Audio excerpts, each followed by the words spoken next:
to delegate in any hierarchical business, and most businesses have some form of levels. The idea is obviously the least expensive person does as many tasks as they can. It's more efficient that way. It's the whole thinking, but only if you can delegate effectively. And I found that a lot of managers struggle with this. Even very, very senior people have said when they've read a draft of my book, a pre-release copy, saying they've always struggled with delegation.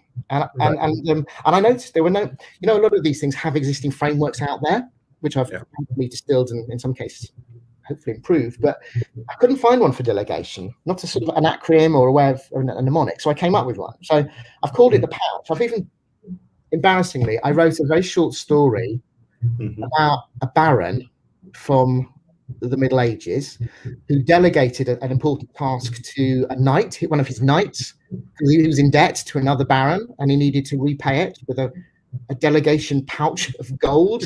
Oh dear. Okay. You get the drift, okay? Yeah, you'll be pleased to hear, Rahul, and your audience. That didn't make it into the book, but I may resurrect the story on LinkedIn at some point. But the framework did. The framework is basically pouch. You think about a pouch of gold, and it's an important thing. You're entrusting it to someone else, but you won't have control of it after that, or you shouldn't.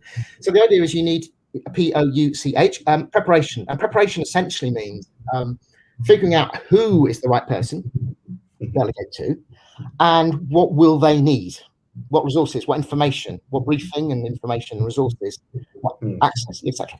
Think of that before you even approach the person. Right. That's quite useful. Then after that, I guess the key trick here is that you explain to the person what the desired outcome is, what the outcomes are. Right.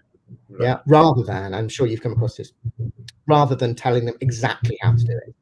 It's up to them how they do it with the resources and information you've given them, but it's the outcome that you're effectively asking them to achieve, not telling them what they're going to do. That's much more empowering, and it helps initiative, etc. Then you've got a couple of checks. You've got the understanding check and the commitment check. Understanding check means making sure they know exactly what they need to do. Yeah. Right. And often asking people to play it back is a really good way of doing that, and then you can clarify. And then the commitment check is slightly different, which is, how sure are you that you will deliver this on time? And if they aren't committed, you then need to keep going and discussing with them why and what would make it a 10 out of 10. I definitely will commit. And actually, back to that question about an employee who is perhaps paying too much attention to detail and missing deadlines, well, the commitment would be the outcome by the deadline. And if they say, I can't commit to it because I might have to rerun it again and again just to double check, you would talk to them about, well, that's not satisfactory because we need the outcome. And you keep talking, well, what would have to change? So you could do that. And they go, well, I guess I could just trust that my colleague has got it right. Okay, but you get the idea. Yeah. And then the final one is help, as in the manager can help, but the good practice is only to help if asked for help. Yeah, so always be available to step in and help, and encourage it if there's a problem, as in the outcome may not be achieved, and therefore, but don't proactively go and interfere, during the process. Right. And that is a very well documented success formula, but this is like an acronym and an actual process for it. It's actually quite useful. I can already relate to it, and I can already relate to the earlier days of my delegation where I faced a lot of issues because it wasn't there. So what do you recommend? Like in the previous framework, you had your recommendation was that you actually should sit down with your team and you should document the different aspects of the team.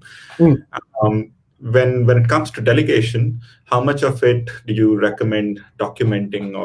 Or very little, if any. Wow. Right.